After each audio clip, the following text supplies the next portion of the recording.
오늘 성경 말씀 요한복음 1장 19절에서 28절 말씀입니다. 봉독하겠습니다. 유대인들이 예루살렘에서 제사장들과 레위인들을 요한에게 보내어 네가 누구냐 물을 때에 요한의 증언이 이러하니라. 요한이 드러내어 말하고 숨기지 아니하니 드러내어 하는 말이 나는 그리스도가 아니라 한데, 또 묻되 그러면 누구냐 내가 엘리야냐 이르되 나는 아니라, 또 묻되 내가 그 선지자냐 대답하되 아니라, 또 말하되 누구냐 우리를 보낸 이들에게 대답하게 하라. 너는 내게 대하여 무엇이라 하느냐 이르되 나는 선지자 이사야의 말과 같이 주의 길을 곧게 하라고 광야에서 외치는 자의 소리로라 하니라. 그들은 바리새인들이 보낸 자라. 또 물어 이르되 내가 만일 그리스도도 아니요 엘리야도 아니요 그 선지자도 아닐진데 어찌하여 세례를 베푸느냐. 요한이 대답하되 나는 물로 세례를 베풀거니와 너희 가운데 너희가 알지 못하는 한 사람이 섰으니 곧 내 뒤에 오시는 그이라. 나는 그의 신발끈을 풀기도 감당하지 못하겠노라 하더라. 이 일은 요한이 세례 베풀던 곳 요단강 건너편 베다니에서 일어난 일이니라. 아멘. 우리 옆에 계신 분들 서로 인사 한번 나누고 말씀의 은혜를 나누겠습니다. 명절 잘 보내셨습니까? 어제 표정들이 잘 못 보내신 표정들인 것 같습니다. 너무 길었습니까? 어제 너무 지루하셨습니까? 짧으면 짧아서, 길면 길어서 우리는 만족하지를 못하고 늘 불평이 가득한 존재이지 않는가 생각을 해봅니다. 너는 누구냐라는 이 질문은 철학적으로 또 문학적으로 또 신학적으로도 이 인간의 존재와 정체성을 탐구하는 중요한 주제입니다. 철학적 관점에서 너는 누구냐라는 이 질문은 너 자신을 알라라고 이야기했던 고대 그리스 철학자 소크라테스의 명언을 떠오르게 합니다. 인간이 자신을 아는 것이 가장 중요한 덕목이라고 가르쳐주는 거죠. 너는 누구냐라는 이 질문, 자신에 대한 본질과 그 삶의 목적을 탐구하는 출발점이 될 수 있습니다. 너는 누구냐? 이 질문이 문학적으로 봤을 때는 어떨까? 4대 비극 중에 하나로 꼽히는 세익스피어의 작품 햄릿 읽어보셨을 겁니다. 또 스포클레스의 오이디푸스 왕이라는 작품도 아마 들어보시고 읽어보신 분도 계실 겁니다. 그 4대 비극에 나오는 이 햄릿이나 오이디푸스 왕의 작품을 보게 되면 무엇을 떠올릴 수 있느냐? 나는 누구인가? 너는 누구이냐? 사느냐 죽느냐? 과연 나는 어떤 존재와 어떤 정체성을 가지고 살아야 될 것인가가 이 문학작품 속에 고스란히 담겨져 있습니다. 그러면 신학적으로는 어떨까요? 바로 오늘 본문 말씀에서 너무나 잘 드러나고 있습니다. 유대인들이 세례 요한에게 네가 누구냐? 너는 누구냐라는 질문을 함으로써 세례 요한의 존재와 정체성이 무엇이고 더욱이 예수 그리스도의 존재와 정체성까지 나타나게 되는 질문이 바로 내가 누구냐라는 질문 속에 다 나오게 됩니다. 그렇다면 제가 여러분들에게 질문을 한번 드리죠. 당신은 누구십니까? 오늘 이 자리에 예배하러 나온 우리는 누구입니까? 여러분들은 여러분들 스스로를 뭐라고 소개할 수 있고 뭐라고 답변할 수 있겠습니까? 오늘 이 시간 우리는 우리의 존재와 정체성을 이 말씀을 통해 다시 한번 분명하게 인식하고 그 알을 이제는 우리가 삶으로 나아가기 위한 은혜와 용기가 주어져서 보냄받은 자로서의 성공한 인생을 살아갈 수 있는 저와 여러분들이 되시길 주님의 이름으로 축복합니다. 너는 누구냐라는 이 질문은 사실 두 가지의 질문으로 나눌 수 있습니다. 첫 번째 질문, 내 정체성이 무엇이냐? 두 번째 질문, 네 배우가 누구냐? 이 두 가지의 질문으로 나뉘는 겁니다. 이 질문들 두 가지, 내 정체성이 뭐냐? 내 배우가 누구냐? 이 말 어디에서 많이 들어보게 됩니까? 주로 영화나 드라마에서 이 대사가 많이 나오지요. 그 사람이 정말 누구인지 궁금해서 네가 누구냐? 라고 물어보는 경우도 있겠지만 사실은 거의 대부분이 못마땅하다라는 뉘앙스를 풍기면서 너는 뭔데 상황 판단 못하고 끼어드냐? 넌 누구냐? 우리들과 다른 노선을 걷고 있는 너는 도대체 누구냐? 대세를 따르지 않는 너는 누군데 나서느냐라는 식으로 많은 영화나 드라마에서 이 대사가 나오게 되죠. 그런데 오늘 본문도 같은 분위기 속에서 등장을 하는 겁니다. 유대인들의 최고 의결기관인 산헤드린 공의회에서 제사장들과 레위인들을 보내어 요한에게 물어보고 있는 겁니다. 넌 누구냐? 그랬더니 요한이 그 물음에 당당하게 이렇게 대답합니다. 나는 그리스도가 아니다. 무엇을 물었고 무엇을 대답했습니까? 너는 누구냐라고 물었는데 왜 나는 그리스도가 아니라고 대답을 합니까? 좀 뭔가 안 맞지 않습니까? 그러나 우리가 요한의 대답을 통해서 알 수 있는 것이 뭐냐? 유대인들이 질문한 너는 누구냐라는 질문은 네가 그리스도냐? 라는 질문과 같은 질문인 겁니다. 요한은 이 의도를 분명하게 알아차렸기 때문에 그에 대한 정확한 대답을 이야기해 준 거죠. 나는 그리스도가 아니다. 그랬더니 또다시 묻습니다. 그러면 네가 엘리사냐? 아니다. 그러면 네가 선지자냐? 아니다. 제사장들과 레위인들이 답답해지기 시작합니다. 도대체 뭐라는 말인가? 그러면 도대체 빨리 이야기를 하라. 너는 누구냐? 우리를 보낸 이들에게 빨리 나도 이야기를 해줘야 되니까 네 정체를 밝혀라. 도대체 너는 누구냐? 그제서야 요한이 대답합니다. 그리스도를 증언하고 그 앞길을 예비하는 선구자일 뿐이다. 이 이야기는 구약시대에 바로 이사야 선지자의 글을 인용하면서 자신의 존재와 정체성을 밝힌 겁니다. 자신은 그리스도를 증언하기 위해 보냄받은 자라는 것을 지금 밝힌 거죠. 분명하게. 우리는 여기서 두 부류의 존재와 정체성을 보게 되는 겁니다. 첫 번째, 땅의 권세자들인 유대 종교 지도자들로부터 보냄받은 자인 제사장들과 레위인들 부류냐. 두 번째, 온 세상의 권세를 가지신 하나님으로부터 보냄받은 자인 세례 요한과 같은 부류냐. 이 두 가지 부류가 나눠집니다. 여러분들은 어떤 부류에 속하십니까? 종교 지도자들로부터 파송받은 보냄받은 자들이십니까? 아니면 하나님으로부터 파송받아 보냄받은 자들이십니까? 대답이 없는 걸로 봐서 둘 다 아니신 것 같은데 어느 부류에도 속해 있지 않으신 겁니까? 아니면 잘못 이야기하면 골치 아파서 섣불리 대답을 안 하신 겁니까? 무소속입니까? 나는 그냥 나입니다. 저는 그냥 전데요. 이런 마음이신가요? 그러면 여러분들은 잘못 찾아오신 겁니다. 지금 여기는 기호 1번, 오직 유일하신 하나님만을 섬기고 예배하는 그렇게 보냄받은 자들임이 모이는 교회임을 잊지 마시길 바랍니다. 다시 한번 묻겠습니다. 여러분들은 첫 번째 부류입니까? 두 번째 부류입니까? 분명하십니까? 여러분들의 입술의 고백이 진정성이 있습니까? 나는 광야에 외치는 자의 소리다 라고 세례 요한이 이야기했던 이 선포는 나는 예비하는 자로 보냄을 받았다. 나는 준비하는 자로 보냄을 받았다라는 것을 당당하게 드러내고 있는 선포입니다. 그러면 무엇을 예비하고 준비하는 걸까? 요한의 삶을 보면 알 수 있죠. 요한의 삶은 마가복음 1장 6절에서 8절에 기록되어 있습니다. 요한이 어떻게 살았습니까? 요한은 낙타털 옷을 입고 허리에 가죽띠를 띠고 메뚜기와 석청을 먹어가면서 광야에서 살았던 인물입니다. 그가 말하기를 나보다 능력 많으신 이가 내 뒤에 곧 오실 것인데 나는 그분의 신발끈을 풀기도 부족한 존재다. 이렇게 이야기하면서 요단강에서 사람들에게 세례를 베풉니다. 그런데 그 세례를 뭘로 베푸느냐? 물로 세례를 베풀지요.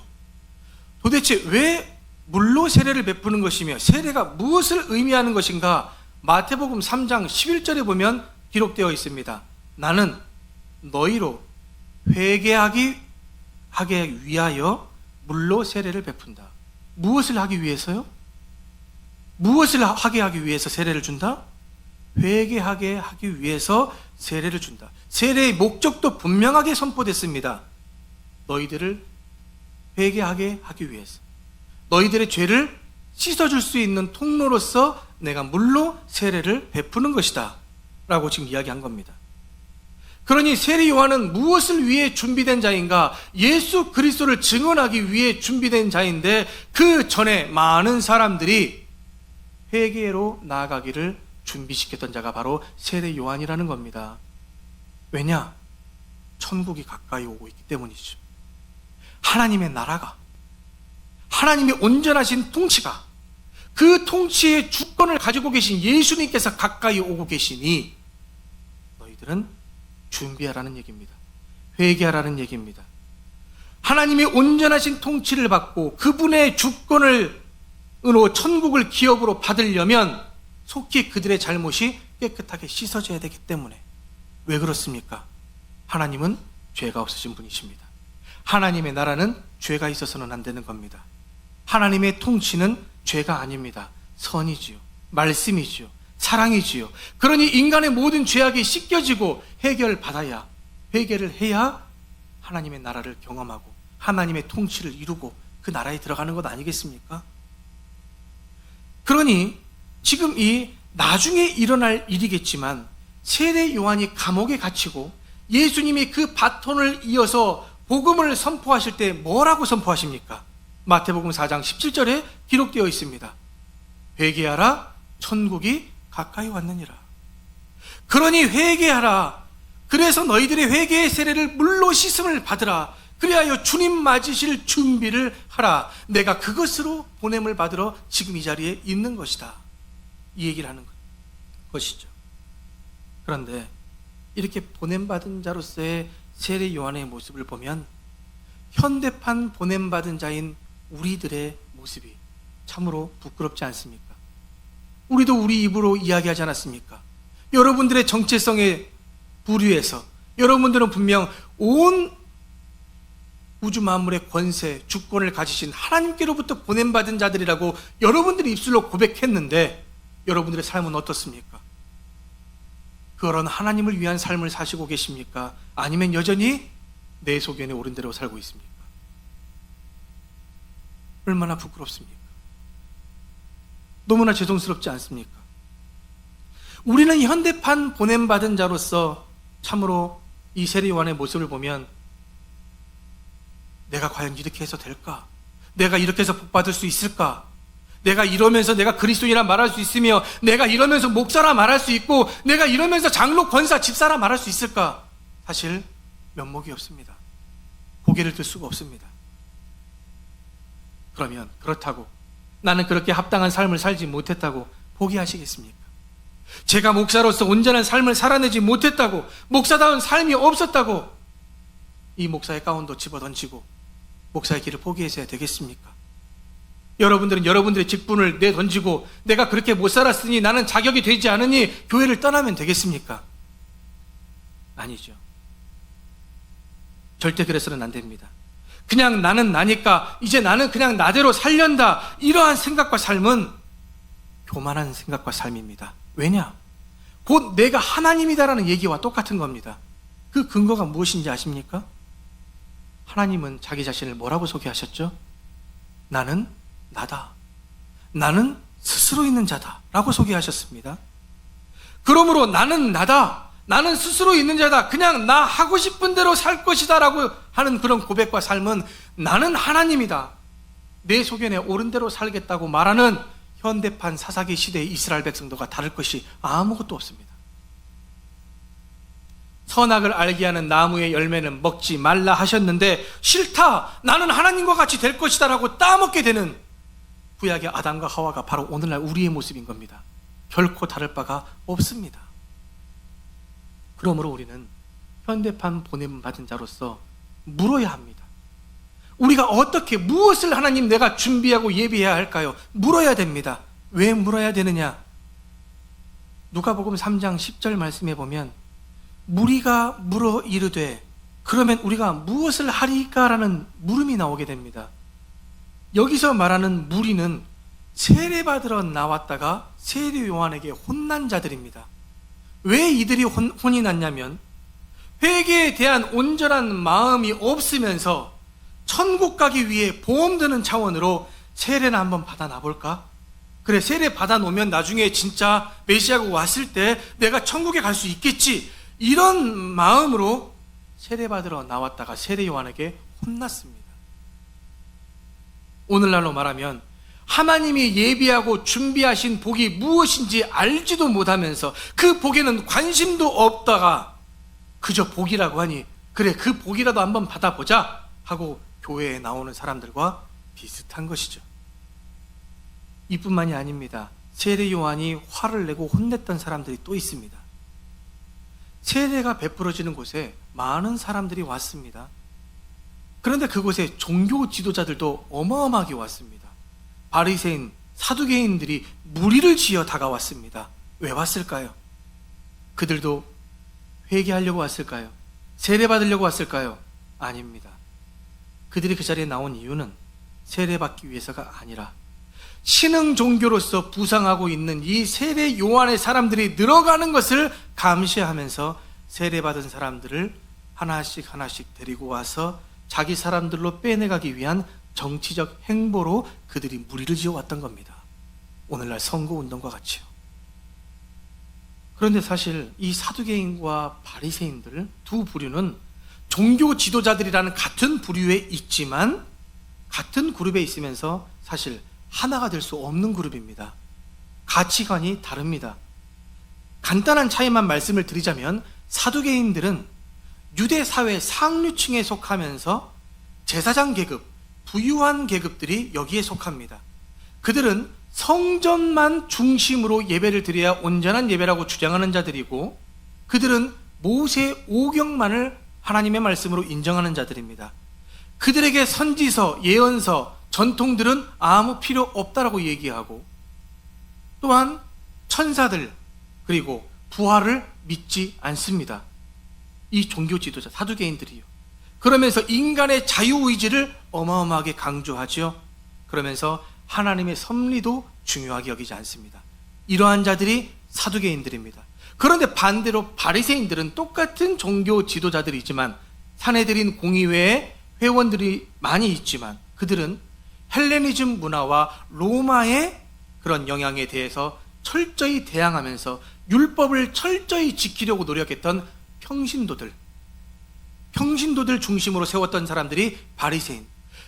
사두개인들이 성전 중심으로 살았다면 이 바리새인들은 바로 그 사람들이 모여있는 회당 중심으로 율법을 지키려고 애썼던 사람들이 바리새인들입니다. 그러면서 그들은 모세 오경만 인정하는 것이 아니라 예언서도 그리고 전통도 중시하면서 부활을 믿었고 천사의 존재들도 믿었던 자들이 바리새인입니다. 그리고 이 바리새인들은 하나님의 섭리와 인간의 자유의지가 조화롭게 균형을 맞춰야 된다고 강조했던 사람들이 바리새인입니다. 그러니 이제 아시겠죠? 똑같은 종교 지도자들인데 사두개인들이 섰던 위치와 바리새인들이 섰던 위치가 살짝 색깔이 다릅니다. 그런데 같이 융화될 수 없는 이 두 부류가 하나가 되어서 세례요한 앞에 나온 겁니다. 회개하려고 한 게 아니라 세례를 받으려고가 아니라 뭐 하려고요? 빼내가기 위해서. 그래서 세례요한이 그들에게 뭐라고 얘기를 합니까? 독사의 자식들아, 여기가 어디라고 오느냐, 이렇게 꾸짖었던 것이죠. 오늘날 우리가 예수님을 믿는 목적 뭡니까? 우리가 오늘 예배하는 이유 뭡니까? 왜 교회에 나오셨습니까? 구원이죠.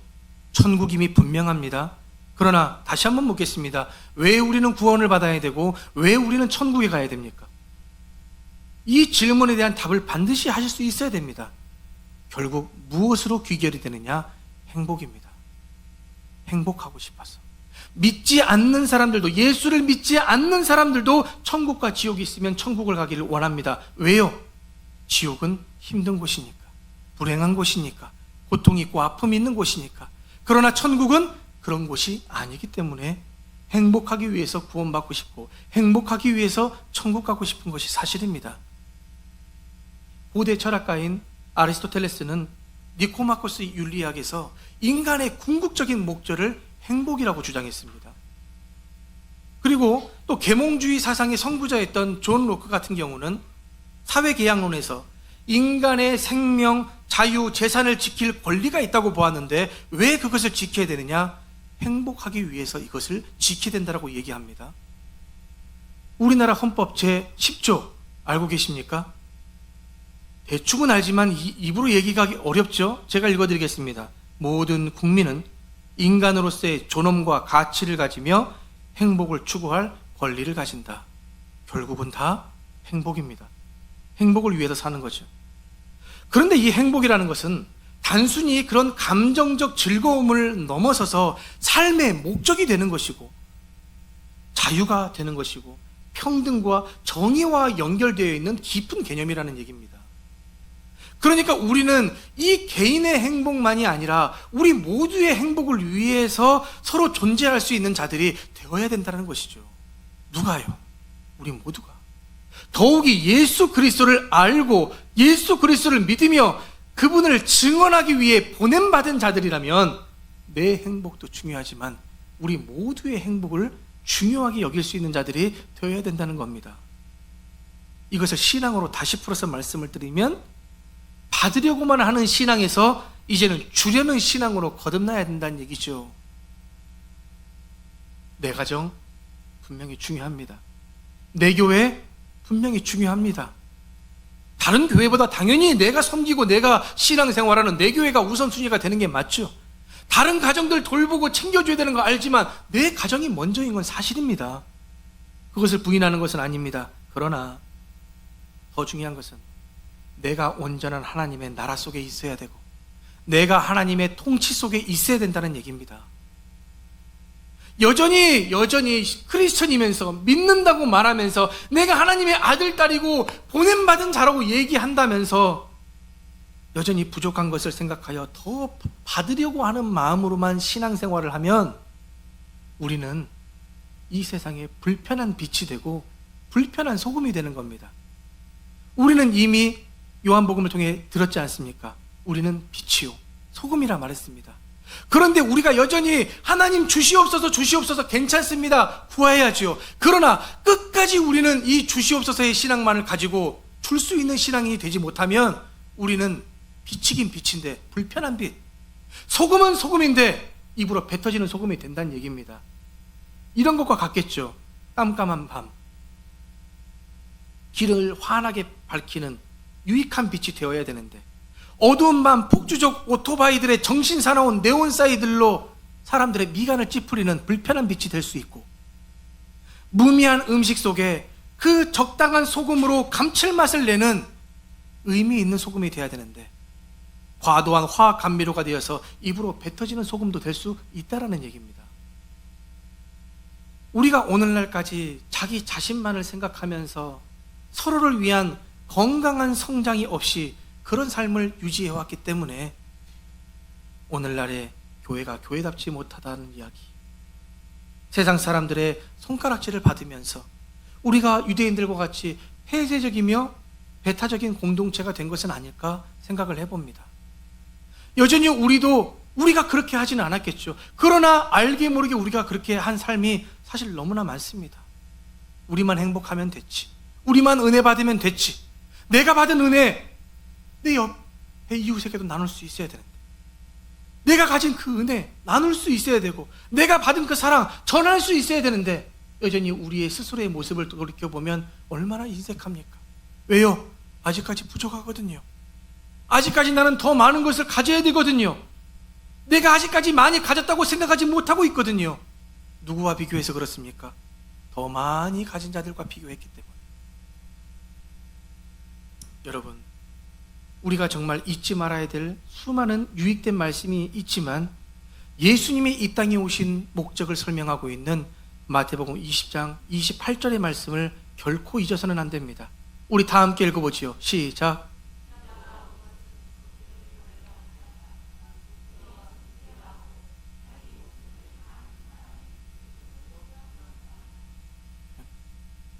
왜 예수님만 이러셔야 됩니까? 왜 예수님만 그렇게 사셔야 됩니까? 그 예수 그리스도가 우리 안에 계시고 그 예수 그리스도를 믿는다 고백하고 예수님만이 우리의 길이요 진리요 생명이라고 우리 입술로 고백하면서 왜 예수님만 그런 삶을 사셔야 되고 우리는 여전히 받으려고만 하는 신앙으로 멈춰 있어야 되는 겁니까? 그래서는 하나님의 능력이 나올 수 없습니다. 우리가 죽어져야, 하늘의 밀이 땅에 떨어져서 터져야 그곳에서 싹이 나고 잎이 나고 줄기가 나며 꽃이 피고 열매를 맺는, 그것이 바로 이 세상의 이치입니다. 주님께서 가르쳐 주신 이치입니다. 그것을 잊지 마시길 바랍니다. 예수님이 우리를 위한 많은 사람의 대속물로, 희생제물로, 화목제물로 오셨다면 그 예수님을 믿고 따르는 우리 역시 희생되어야 되고 화목제물이 되어야 되지 않겠습니까? 그런데 이것을 아는 것으로만 그치고 있기 때문에, 그 알물 삶으로 작은 것 하나를 선포하고 있지 못하고 있기 때문에, 한 걸음을 내딛지 못하고 있기 때문에 우리 삶 속에 역사가 사라져버린 겁니다. 그 역사를 다시 우리 한 사람 한 사람으로부터 다시 일으켜 세울 수 있는 우리 생명새 모든 주님의 백성들 되시길 주님의 이름으로 축복합니다. 김춘수 시인의 꽃이라는 시 다들 잘 알고 계시죠? 내가 그의 이름을 불러주기 전에는 그는 다만 하나의 몸짓에 지나지 않았다. 내가 그의 이름을 불러주었을 때 그는 나에게로 와서 꽃이 되었다. 내가 그의 이름을 불러준 것처럼 나의 이 빛깔과 향기에 알맞은 이름을 불러다오. 그에게로 가서 나도 그의 꽃이 되고 싶다. 우리들은 모두 무엇이 되고 싶다? 나는 너에게, 너는 나에게 잊혀지지 않는 하나의 눈짓이 되고 싶다 라고 시인이 시를 지었습니다. 이름을 불러주기 전에는 하나의 몸짓에 지나지 않았던 존재였는데 그 이름을 불러주면서 본질이 드러났습니다. 생각해보죠. 먼지와 티끌이었던 우리입니다. 그 먼지와 티끌인 내가 하나님의 형상대로 지음을 받았습니다. 그 하나님의 형상대로 지어진 내가 하나님의 호흡으로 생명이 되었습니다. 살아있게 되었습니다. 하나님 교제의 대상이 된 겁니다. 어떻게 사셔야겠습니까? 시인은 나의 이 빛깔과 향기에 알맞은 이름을 불러달라고 요청하면서 인정받고 싶어 합니다. 우리를 보내신 하나님도 부족하고 연약한 우리를 통해 찬양과 영광 받기를 원하십니다. 시인은 나는 너에게, 너는 나에게 잊혀지지 않는 하나의 눈짓이 되고 싶다라는 소망을 드러냈습니다. 이는 단순히 이름을 넘어서서 서로 잊혀지지 않는 존재가 되고 싶다라는 포부를 담은 이야기입니다. 그렇다면 우리가 하나님의 형상대로 지음을 받아 이 땅에 보냄받은 자라면 우리는 어떻게 살아야 되겠습니까? 우리는 예수 그리스도를 증언하기 위해서 보냄받은 자입니다. 그 목적과 정체성이 우리의 인생을 통해서, 우리의 삶을 통해서 보여져야 됩니다. 그렇게 연약하고 부족한 우리를 통해서 그리스도가 온전히 증언되고 사람들의 입으로 저들이야말로 그리스도인이야, 저 사람이야말로 진짜 목사구나, 저 사람이야말로 장로고 진짜 권사구나, 다르긴 다르네, 이 이야기가 나올 때 하나님은 흡족해 하시며 영광 받으시는 겁니다. 그럴 때 우리는 비로소 그리스도인으로서 성공된 인생을 살았다 말할 수 있겠지요. 그러니 너는 누구냐라는 이 질문 앞에 우리는 우리가 누구인지를 분명하며 당당하게 선포할 수 있는 저와 여러분들 되시길 바랍니다. 그 선포에 합당한 삶을, 그 삶이 결코 쉬운 삶은 아니겠지만 한 발자국이 어렵다면 반 발자국이라도 뗄 수 있는 저와 여러분들이 되시길 바랍니다. 그것이 능력의 시작입니다. 그 능력이 나로부터, 바로 나로부터 시작되는 겁니다.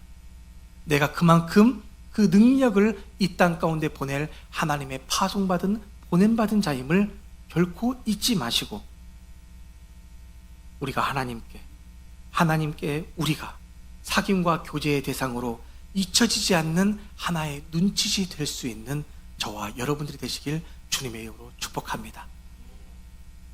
하나님은 우리가 그런 존재로 오늘 하루를 살아가기를 소망하십니다. 기도하겠습니다. 하나님 아버지, 너는 누구냐? 우리가 이 질문 앞에 뭐라고 당당히 대답할 수 있겠습니까?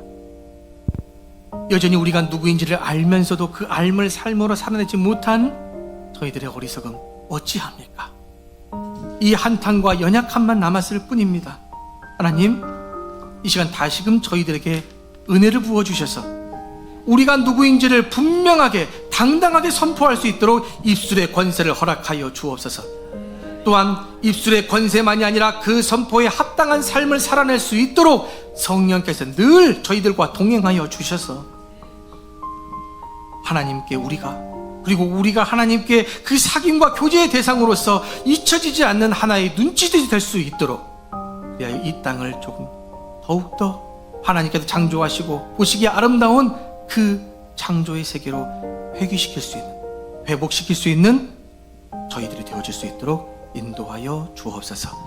그리하실 줄로 믿으며 우리 구주 예수님의 이름으로 간절히 기도하옵나이다.